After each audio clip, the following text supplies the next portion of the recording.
The Battle of Uhud.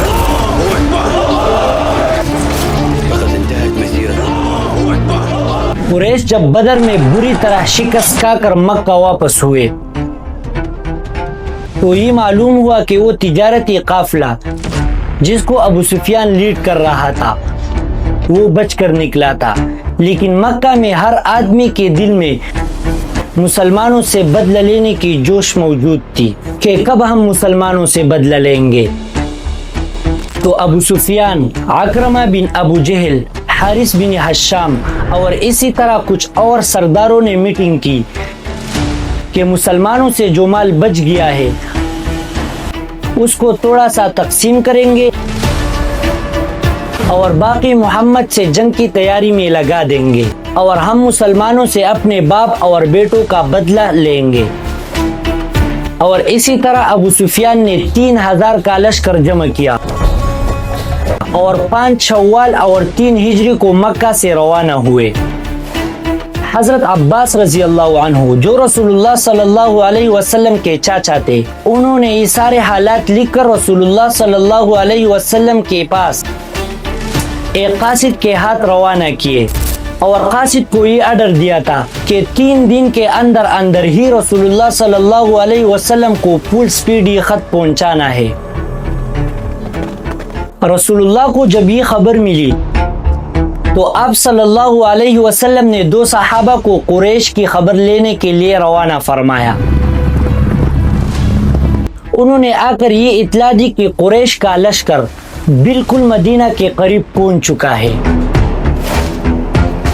اس کے بعد حباب رضی اللہ عنہ کو ان کا اندازہ لینے کے لیے بھیجا کہ معلوم کرے کہ فوج کی تعداد کتنی ہے۔ حباب رضی اللہ عنہ نے آ کر ٹھیک اندازہ لگایا اور پھر جا کر رسول اللہ صلی اللہ علیہ وسلم کو بتایا، اور پوری رات مسجد نبوی میں اور سارے مدینہ میں کچھ صحابہ سیکورٹی بن گئے کہ دشمن رات کو حملہ نہ کر سکے۔ جب صبح ہوئی تو رسول اللہ صلی اللہ علیہ وسلم نے صحابہ کو بلا کر مشورہ کیا۔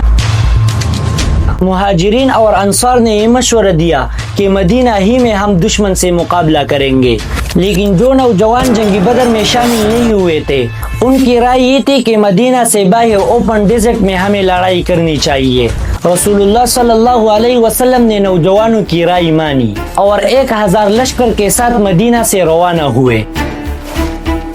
مدینہ سے باہر نکل کر جب مقامی شیخین پر پہنچے تو رسول اللہ صلی اللہ علیہ وسلم نے فوج کا جائزہ لیا اور جو کم عمر تھے ان کو واپس فرمایا، جن میں اسامہ بن زید، عبداللہ ابن عمر اور زید بن ثابت اور اسی طرح کچھ اور صحابہ بھی شامل تھے۔ جب ابو سفیان 1000 لشکر کے ساتھ مکہ سے روانہ ہوئے تھے تو احد کے مقام پر رکی تھی، بٹ اس بار قریش کی فوج میں ایک ینگ لڑکا موجود تھا اور پوری دنیا ابھی تک اس کو یاد کرتی ہے، جس کا نام ہے خالد۔ رسول اللہ صلی اللہ علیہ وسلم نے اپنی فوج کو 3 حصوں میں ڈیوائیڈ کیا، مہاجرین، اوس اور خزرج۔ 1000 صحابہ میں سے صرف 100 کے پاس باڈی آرمرز اور شیلڈز وغیرہ تھے، اور پوری فوج میں صرف 50 گھوڑے تھے۔ عبداللہ ابن ابی، لیڈر آف دی ہپوکرائٹس، رئیس المنافقین یعنی منافقوں کے سردار، اس نے کہا ہم تو نہیں لڑیں گے، یہ تو خودکشی ہے، اور وہ اپنے 300 ساتھیوں کے ساتھ مسلمانوں سے الگ ہو گئی اور مسلمان صرف 700 ہی رہ گئے۔ رسول اللہ صلی اللہ علیہ وسلم نے 50 آرچرز تیر اندازوں کو احد پہاڑ کے پیچھے بٹھایا کہ دشمن پیچھے سے حملہ نہ کر سکے، اور عبداللہ ابن جبیر رضی اللہ عنہ کو ان کا امیر مقرر فرمایا اور یہ آرڈر دیا تھا کہ اگر ہم کو مشرکین پر غالب ہوتے دیکھو